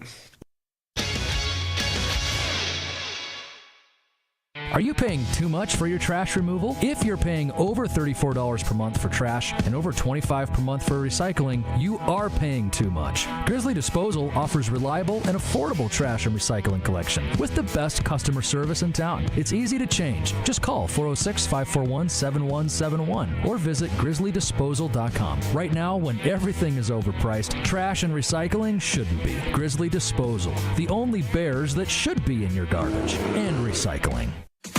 Calling all runners, joggers, and walkers. Start your race season off with the 54th annual YMCA Riverbank Run on Saturday, April 25th. Wind your way through downtown Missoula and the beautiful campus with the 1 mile, 5K, 10K, or trifecta. There's a race for everyone, and you support the Missoula Y. The Riverbank Run is sponsored by Providence and benefits the Missoula YMCA. The YMCA Riverbank Run, Saturday, April 25th. Sign up today at riverbankrun.org. Are you a sports fan who loves to win? Get in on the action with Sportsbet Montana. Bet on collegiate and professional baseball, football, hockey, basketball, and more, all while keeping the money right here in Montana. It's easy and secure on our kiosks and mobile app. Head to your favorite Sportsbet Montana retail location to catch the game, place your bets, and celebrate your wins. Sportsbet Montana. Learn more at sportsbetmontana.com. Life and sports can get expensive, but the Opportunity Athletics provides young people can influence them for a lifetime. At Vertical Raise, the online fundraising platform, has a primary goal of helping make the sporting experience ideal for as many high school athletes as possible. Why is Vertical Raise different? Vertical Raise has made massive improvements to streamline the way fundraisers are shared, allowing many more people to contribute. As a result, programs raise substantially more money and get delivered a bigger check. Vertical Raise has raised more money than any online fundraising platform in the country. To learn how to jumpstart your high school sports fundraiser, visit verticalraise.com. Cold weather cravings? The Montana Club has got you covered with scratch-made comfort food to match every craving. From perfectly grilled steaks to satisfying salads, they're ready to handle your hunger. So grab a table with a reservation or keep it casual and order delivery straight to your door. Great food made easy. Visit MontanaClub.com to order or reserve and come warm up at your Montana Club. Brooks and North Reserve, Missoula. It's Nuanez Now on 102.9 ESPN Missoula. Watch the show statewide on SWX Montana Television. ESPN Roundtable Grizz spring ball style rolls on here, and we're checking in now on the defensive side of the ball. Eric Sanders, the defensive coordinator for the Grizz, joining us. Coach, appreciate you being here. How you doing? Doing really well. My pleasure. I know we had a press conference with you, but I wanted to check in and see how things have gone here over these last 5 weeks and sort of what we're going to get into with the spring game. So first of all, how's it been to sort of revamping the defensive scheme, the defensive identity at Montana? Obviously an unorthodox scheme that Montana's been running these last 8 years. So how has it gone just for you in terms of the transition to maybe a different and maybe slightly more traditional type of scheme? You know, okay, one, it's been going great. The kids are wonderful, very eager pupils, and, you know, we've really been able to capture their attention by coming in with new voices and new ways of doing things. And there's so much that, without being an expert on the previous defense myself, there's so much that we're doing that they already did. I'm certain of that. There's only so many ways to skin a cat. But, you know, there hasn't been pushback from the kids a single time in terms of, well, we used to do it like this. They just, how do you want to do it? How do you want to say it? What are the words? So they've been really good that way. I think outside of the specifics of any X's and O's, to win football games, to play good on defense, we got to contain the football. We have to keep it inside and in front. We have to tackle well. We have to attack the football and create takeaways.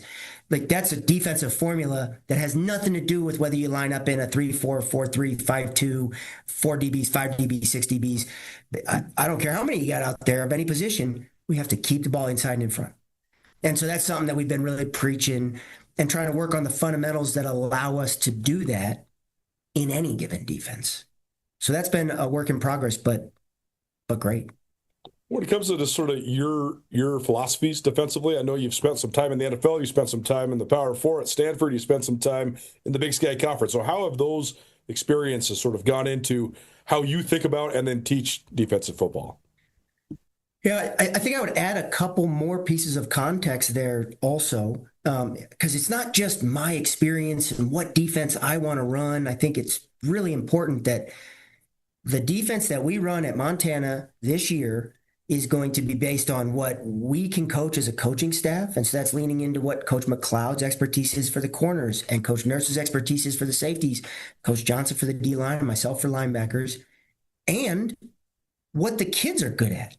And different kids, even though they're in the same linebacker group, for instance, have different strengths. So Solo versus Clay Oven versus Peyton Wing, those are 3 different players, even though they're all quote unquote linebackers, and trying to use those kids to their strengths. I think that's really important. And so that's, I think, been affected by my background, the desire to use the players to their best, and then also use whichever players are available week to week. And so because of that, our defense is flexible. it needs to be flexible and will look different because this week, this is who we have available. These are our best 11. The next week, it's not. It's different. And we're playing a different offense. They have 4 receivers versus this team always lines up with 2 tight ends. And so I do think that's valuable. Having 10 different stops creates a big library to pull from, but we're not going to run that whole library because it's not about me. It's about the players. I think it's an apt and probably important philosophy to have, especially in this day and age, because there is so much roster movement. There's so much fluidity within rosters. You never know, who's going to stay, who's going to go. So that fluidity, that's also so much of a part of the NFL as well, right? So, do you sort of correlate those things? Yeah, it's a really interesting big picture conversation. Half your roster turns over in the NFL every year, more or less. And so nobody's mad at so-and-so because he hit the end of his rookie deal and now he's going to go sign a deal with a different team in the NFL. It's what happens. You can't re-sign them all. They get expensive because there's, minimum contract based on your years of service in the NFL. And there has been a transitioning that even I'm going through where kids are moving on from your program and going somewhere else. And even I, with my experience in the NFL, had no feelings about the guys going to the next place. Hey man, congrats that you signed somewhere. I can remember texting guys that. But now it's you get your feelings hurt because man, I invested so much time developing this kid and now he's going somewhere else. Well, why is it different? And I'm not saying it's exactly one for one because these kids showed up at 17. I can remember, these young men show up to college and they have crisis of confidence. I was the best player at whatever high school. Now I get here and the fact that I have no technique is really showing up. I can't just physically dominate everyone without any technique. And then you develop them, and then they go to a P4 school because they've been developed and they can play. But I do think there are some similarities there and just needing to react to the roster changing. The thing that happens in the NFL that does not happen in college is signing brand new players during the season. Right. And so as a young coach in the NFL, often, hey, the starting will linebacker got hurt.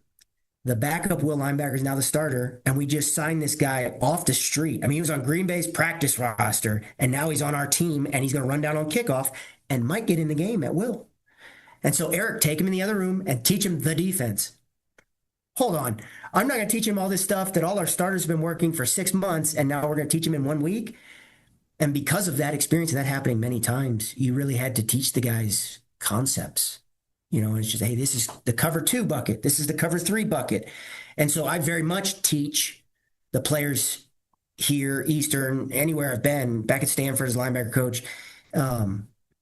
We learn it in terms of families, in terms of run defense families, and in terms of coverage families. And I think that helps us get new players going faster. Eric Sanders joining us here on Nuanez Now 102.9 ESPN Radio. He's the defensive coordinator for the University of Montana. They host their spring game on Friday at Washington Grizzly Stadium. We'll have a full spring game preview for you on Friday's show. Personnel-wise, what's your evaluation so far of just what you see? And what do you think of just the overall bucket of talent that you have with the Grizz? Yeah, one, I'm very excited about it. I think we have a lot of talented players, a lot of new talented players that the program has brought in recently.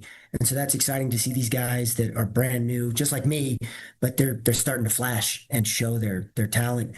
And then as we've gone through spring, we've had some guys lean into different roles that maybe we thought this guy was going to be an end and now he's being more of an interior player. Or we thought this guy was going to be an off-the-ball linebacker. He's being more of an edge rusher type and rearranging the DBs a little bit, just trying to put our guys in the best position to use their skill sets. But yeah, overall, really excited about the physical ability and then the desire to be physical and play hard. That's been good. And that's not new at Montana. No doubt.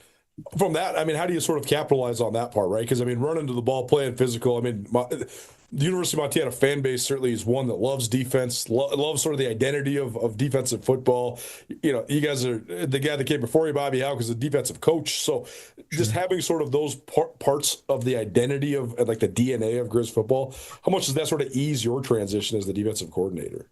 Yeah, I think we certainly are not coming into a program that is used to trying to outscore people. That's not, we're not a 50 to 49 program. Right. That's not in the psyche of this university. I do think there's a formula for good defense, and I have continued to sell that and tip my cap to the way that it's been set up before in front of the kids. We have to keep the ball inside and in front. We have to tackle well. We have to maintain leverage, right? Effort is angles and running hard. And then we have to attack the football when we get there. And Montana was the number one takeaway defense in the Big Sky last year. I mean, that's not new. And so continuing to preach those things, practice those things, talk about those things in meetings, on the practice field. I mean, I guarantee you talk to one of our players, if we pick the ball off, Coach E, did you see it? Did you see it? I got to write it down. Like they know we're emphasizing those things. And the kids will tell you, if they take a wrong angle to tackle a guy, this annoying little guy with a high-pitched voice is going to come running across the field. That's lost leverage. And I know it. But, there's a step between being ignorant, and then the next step is knowing about the angles, and then the next step is being able to execute that under pressure. And so continuing to try to train them in that way. But yeah, a lot of respect for what they've done here in the past and trying to show the kids my appreciation for that. And this is what we do here. Keep doing it like that, Well, I'm certainly going to have my eyes on the fronts on Friday, both sides of the ball. I mean, obviously, a huge part of the game, always going to be the most important, at least in my opinion. How have you seen the defensive front come together so far? Is there anybody that's maybe stood out to you, either interiorly or on the edge? And what have you thought of that group so far under Coach Johnson's direction? Yeah, well, I really like the personalities in the room. I really think between the D-line and the linebackers that will play up on the line of scrimmage, we have some tough guys that want to play physical. I think they're making progress in terms of the technique that Coach Johnson teaches, which is a little different than what's been taught here in the past. I've appreciated the leadership from guys like Jake Mason. Schwartz has been great. Zeke brings terrific energy to the practice field. Yeah, he's a great kid. Really enjoy coaching him. And then also, some of the new guys. Tyler King has really shown an ability to rush the passer. That'll show up in the scrimmage. And we've seen a couple guys that, we didn't know they were going to be as stout as we anticipated. So like Buffington we're playing him at nose. And, he's a big, long guy for an interior player, but sure, he shows a knack for being able to shift his hips in the pinball machine in there. And so that's been really a pleasant surprise. Yeah, I love that. I love the sort of the model of having guys on the interior that are maybe a little bit leaner, more athletic, though, right? I mean, like years ago, Montana used to make so much hay with the, like the 6'4", 265 or 270 pound D tackles, right? Guys that were great athletes, then they packed some pounds on. And it seems like you have some guys that could sort of be like that. I mean, you mentioned Buffington. I know he's good size for a young guy. There's some other guys that I'm looking at that have pretty good size as young guys too, like Cole Mallenberg or Logan Knavel's-Root. I mean, those guys are both 250 pounds already as redshirt guys. Yeah, exactly right. And, I think that's sorting through that and getting a chance to be exposed to those kids on the field so that we can coach each individual kid what's best for them, in terms of direction. And then everybody plays more than one spot, right? You're going to do more than, even if I just play this one letter on the whiteboard, right, I'm going to play in a 0 and a shade and a 2I and a 3, or I'm going to play out off the edge, head up on the tight end, in the C gap, in the B gap. So, getting them used to doing more than one thing. Certainly the secondary is a place where Montana loses a lot of experience from a year ago, but they also bring some guys back. The safeties certainly have played some football, like Tanner Huff, Cade Cutler, Cade Boyd. All those guys have been in the mix. Corners, I think that's probably going to be one of your probably fiercest position battles. So just break down the secondary for me and maybe who stood out to you so far. Yeah, I mean, I do think, we've got a couple young guys coming back at corner that we're really excited about. But we do have a couple new guys also, and really excited about that whole group of corners, just from an athletic standpoint. I think safety, we have more snaps coming back. And I think the most important thing about a good safety is his ability to be the big brother for the defense. If the ball gets to the free safety, a lot of things went wrong in the front. And it's his job to get this guy down and let this be a gain of 20. Man, I'm pissed in the box. That's not a good play, but it's not a touchdown. and we can line up on first down and still win this drive.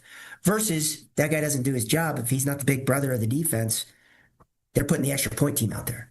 And so Cade Boyd has done a wonderful job of being able to spit out calls in a new defense, being able to cover, being able to fit the run. I mean, just having a mature personality back there, in the middle of plays. I think, Cade Cutler has shown real football IQ. Man, we put him in different spots and he can read and react very quickly. But we have some new guys back there at safety too. Adama Fall has shown some real coverage ability at the Grizz position. Braden Orlandi, man, I'll tell you what, that guy's going to smoke somebody in the scrimmage. Probably. I'd be very surprised if he didn't. Yeah. Hunter Haynes had a great pick last week. So did Ashton Payne. Both had interceptions in the scrimmage last week. And so they're coming along and showing ability to do some things in the back end. So, I mean, a lot of talent there at the safety position that, you play 3 at a time, but we should be able to rotate 6 or more in games. And then corner position, that is a battle. You're right. But Brady Beener is coming back from playing last year, and Elijah and Deontay both coming back from playing last year, and Gabe Stroud, Chris Johnson, both those guys have been developing in this scheme, right? They're brand new guys, and so they're not just learning what we do on defense, they're learning how we do things at Montana in terms of the weight room and practice attire and schedules and all that. A lot of the same stuff that I'm having to work through.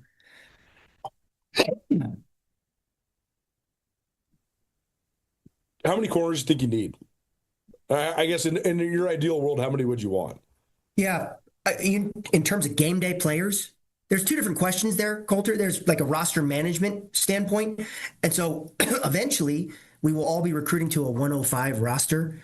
And so then you have to break down your defense in terms of what you need. And that's going to be different here now than it was when we were playing basically 3 big guys all the time, right? So we're gonna need more D-line. Also, side point, I believe in investing resources in the D-line. So we will be heavy there, take big swings there. And then we'll be lighter at the linebacker position because there's less of those guys. Probably going to be very similar in terms of the roster count, maybe 9 corners and 11 safeties or something like that. Once we're eventually recruiting to 105 cycle after cycle, you're never going to have all of the players in your room game day ready, right? You're going to have somebody who's hurt. You're going to have guys who are true freshmen. And so you'd like to have, at a spot where you play 2 players at a time, you'd like to have 5 players who are game day players. So starters, guys that rotate, and a 5th guy, because all 5 of those guys are not healthy at a certain time. And you don't want to get to the point where you only have 2. Right now you're getting to your break class in case of an emergency. You got to move a safety out there, play cover 2, something like that.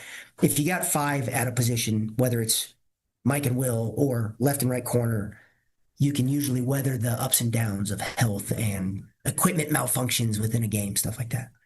Eric Sanders joining us here on Nuanez Now. Last thing for you, then we'll ask you about your linebackers, because I know you've been working directly with that group, probably the group with the most headliners in terms of accomplishments and decorations so far in their careers. Solomon Tuliapupu coming back for his 9th year. Peyton Wing, a first-team all-conference guy a year ago, and I thought Clay Evan had a great sophomore year last season too. So start with sort of those headlining type of guys, but also just tell us about the rest of the group and maybe who else has flashed to you. Yeah, so Solo is starting at our buck linebacker position. So you see him show up on the line of scrimmage much more. He'll stack in the middle also, but he plays on the line of scrimmage way more, which, I mean, it's like somebody brought their big brother to the park to play basketball with the 7th graders when Solo's out there. He's just so big and strong and physical, but also really has terrific football IQ for a kid that's played a lot on the line of scrimmage. His linebacker IQ is terrific. Justin Eklund is a transfer that came to us from Bowling Green. He's playing that buck position too. Justin's a veteran player, got just 1 year left with us. And really, Justin's playing every linebacker position we have in the defense. Sam, Mike, Will, and Buck, and flex linebacker when we do those things. And so, like, his ability to learn has been really, really impressive. Peyton Wing, much the same way in terms of football IQ, in terms of ability to take the coaching from the meeting room to the practice field and change what he's doing. But Peyton's our starting Mike. He's all-conference Mike last year. And I don't know if he was exactly that position name in the old defense, but he's doing much what he did last year, and we leave him right there and rotate other people around him. He wears the green dot in practice, and so I talk to him. Like he checks the defense. And so, terrific leadership and growth that way. Just learning a new vocabulary and using it. In terms of the other Mikes and Wills, Colton Lentz was here last year and really flashed. We were watching his rep tape from last season when I first got here. Man, he was the first guy down on kickoff. Like, look at that big guy run, and I remember recruiting him in high school. I mean, yeah, he was a great player in high school. Yeah, terrific athlete. And I remember you asking me, what do you look for in terms of linebacker position?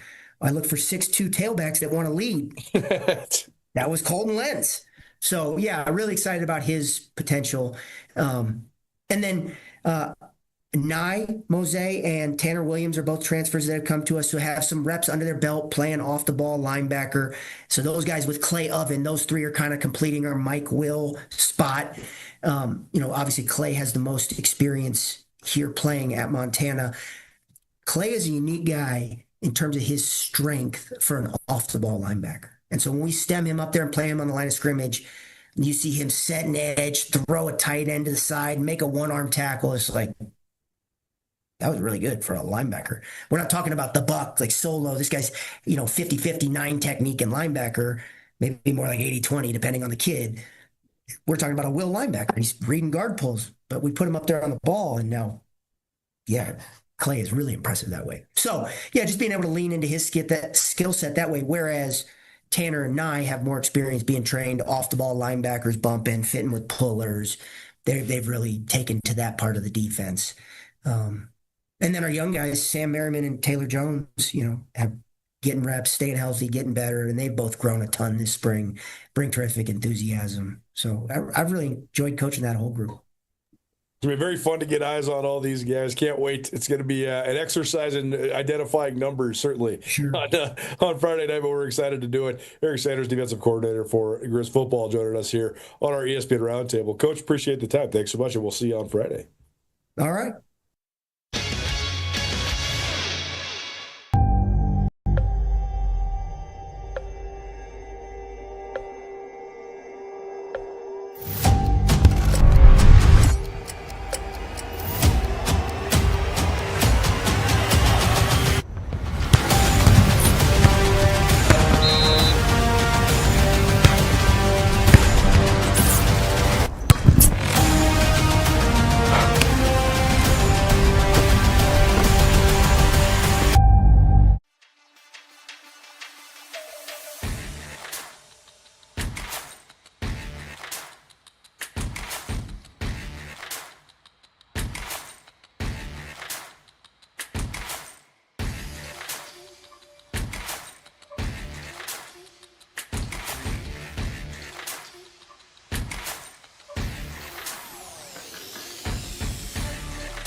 Bring the whole family to the Stone of Accord for a wonderful brunch.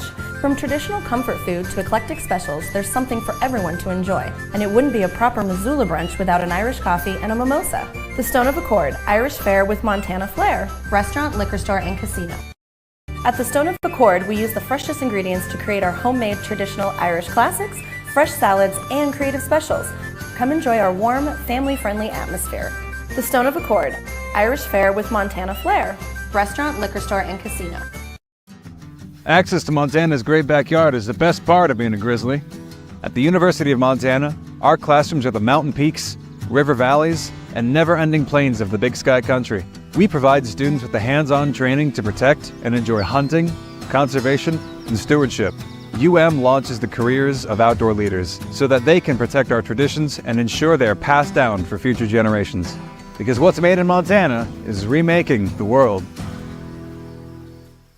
Why would any business let you use their product and give you 365 days of reassurance? Mattress Firm does because they believe in their mattresses. Save on top brands like Nectar, Tempur-Pedic, Beautyrest, Serta, Stearns & Foster, and others. Mattress Firm carries $149 mattresses all the way up to the luxury Purple Rejuvenate Premier. 0% in payments as low as $39 a month, along with 365 days of reassurance. See why Mattress Firm is Montana's best place to find the sleep you deserve. Mattress Firm, where it's easy to get a great night's sleep.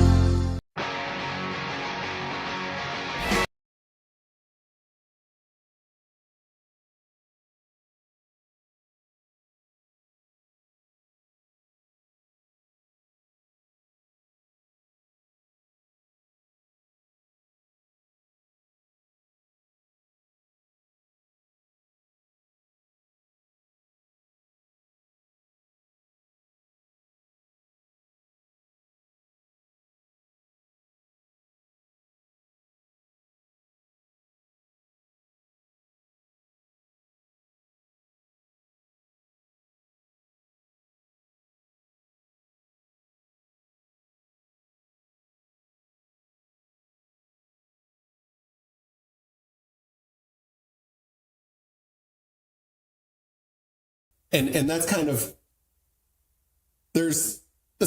where I'm at with all of these guys. Okay, so out of the guys who can win according to advanced stats, all right, you got Oberg, you got Matt Fitzpatrick, you have Chris Gotterup, Si-Woo Kim, Minwoo Lee, Rory, Morikawa, John Rahm, Scotty Scheffler, Sepp Straka, Cam Young, and Tommy Fleetwood.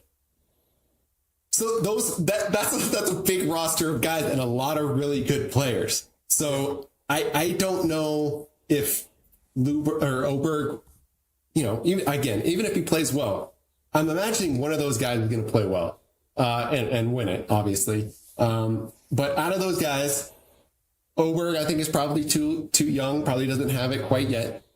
Chris Gotterup hasn't played the course before. You're not going to go play Augusta the first time and win. Rory doesn't seem like he really cares, at the moment. Colin Morikawa has a back injury and had to withdraw last week after 4 holes. And then you have John Rahm, Scotty Scheffler, right? There's always a guy. Sepp Straka, Cam Young. Cam Young's 3rd in the world. And, Tommy Fleetwood doesn't have a sponsor right now. So I don't know if he's like coming out in course gear or whatever that place that Jason Day's on. I think that's Jason Day. I don't know if he's going to come out and win, right? I think it's a weird storyline that doesn't really exist. So, yeah, those I think probably half of them have a realistic shot. And which one will it be? I don't know. Well, actually, I do. I'll tell you who I'll bet for in a little bit.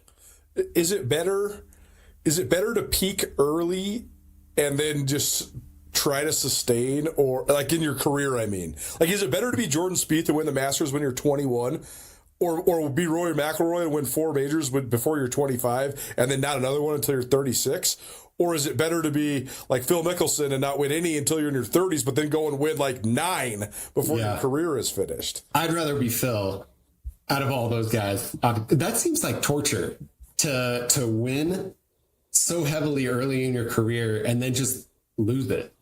Or everyone just passes you up, right? I can imagine Jordan Spieth coming in, being the young guy, the young kid from Texas, winning some majors, and then going on a drought. And then here comes Scotty Scheffler, another young Texan who comes in and starts eating everyone's lunch and becomes like the number 1 golfer in the world. And then all of a sudden you're looking up at that forever.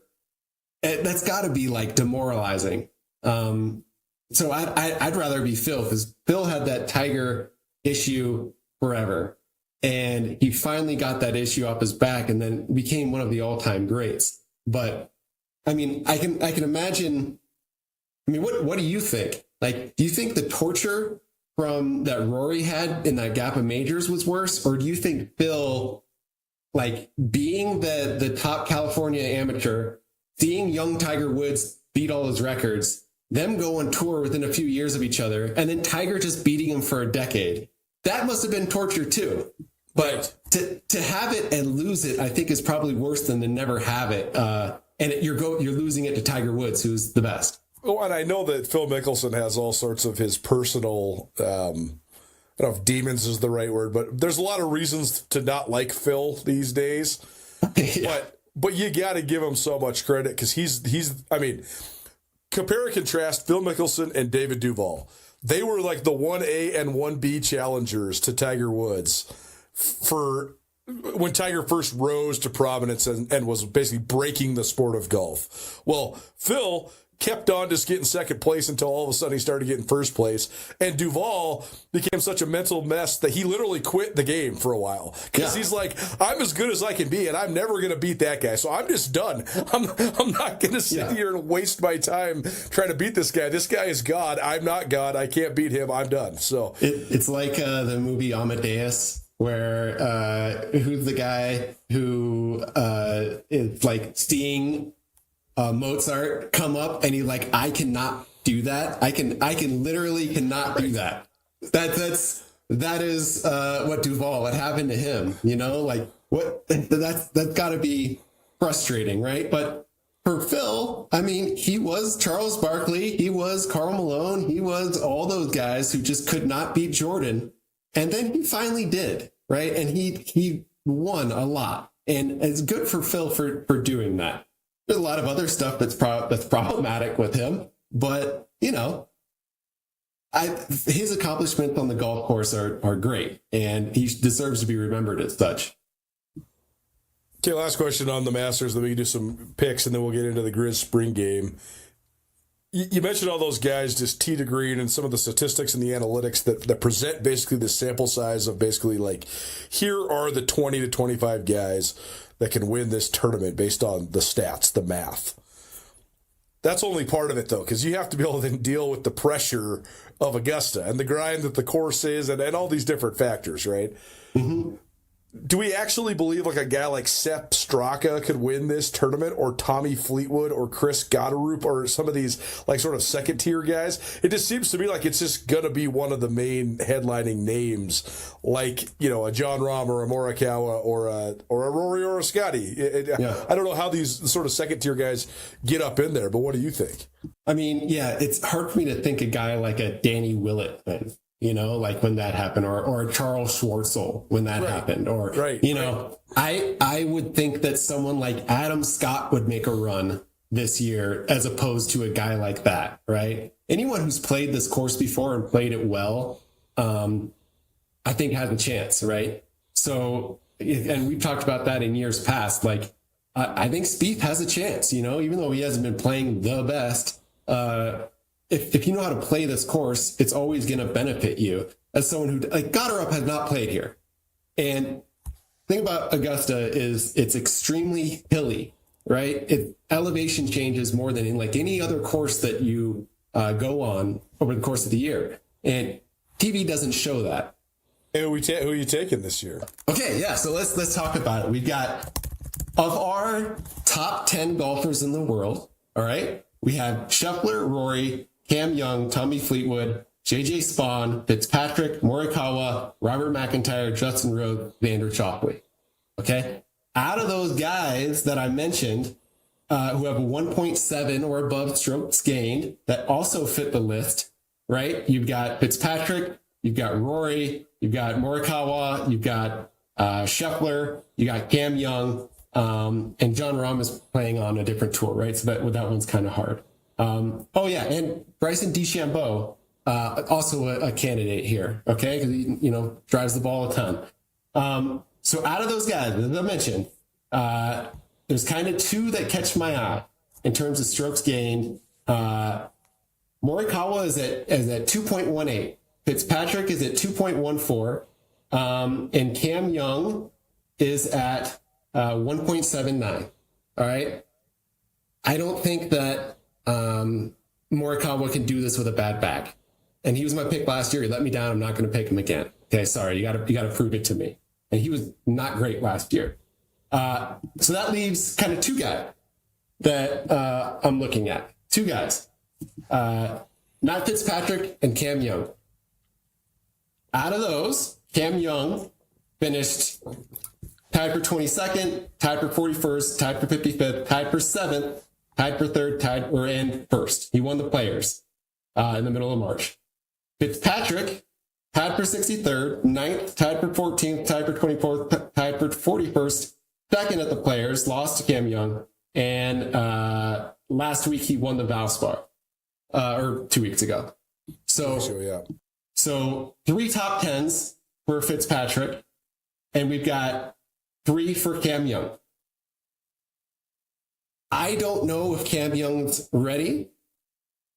I think that this will be won by someone who's won a major before. As such, I am going with Matt Fitzpatrick to win the Masters this year. I think I have there we go. That's my pick. And I'll have you guys know that Fitzpatrick was, I'll tell you right now, he is currently, to win the Masters, plus 2,300. So $100 wins you $2,300 if you bet him to win. I think that's great odds. I mean, he's 1, 2, 3, 4, 5, 6, 7, 8, 9th on that list. below Scheffler, Rahm, DeChambeau, Rory, Oberg, Schauffele, Cam Young.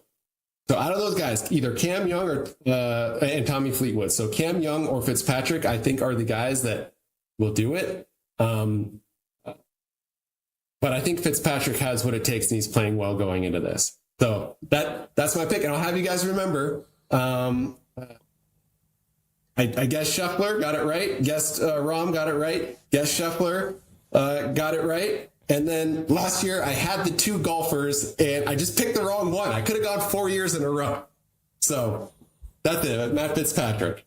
4 p.m. live on 102.9 FM around Western Montana, but as well as on YouTube streaming. We're on Facebook, Twitch, all that stuff as well. So just find the ESPN MT. You can find the app. You can find us on YouTube. You can find us on Facebook, all over the place. And we'll have another round with Andrew tomorrow. My number one question for the Grizz spring game: who the hell are going to be the punter and the kicker? We'll hash that out later on this week as well here on the Big Sky Break. We got like 10 transfer kickers, so one of them has to be. I mean, they got one from Tech. They got one from Central Washington. They got one from Carroll. One of these small school guys has got. Someone has to be able to handle it out of the 10. Otherwise, I don't know what we're doing. We'll have more spring coverage for you for both Montana and Montana State upcoming on the Big Sky Podcast, Big Sky Breakout Podcast series. But thanks to our good buddy Andrew Schmidt for chiming in. Good to see you, man.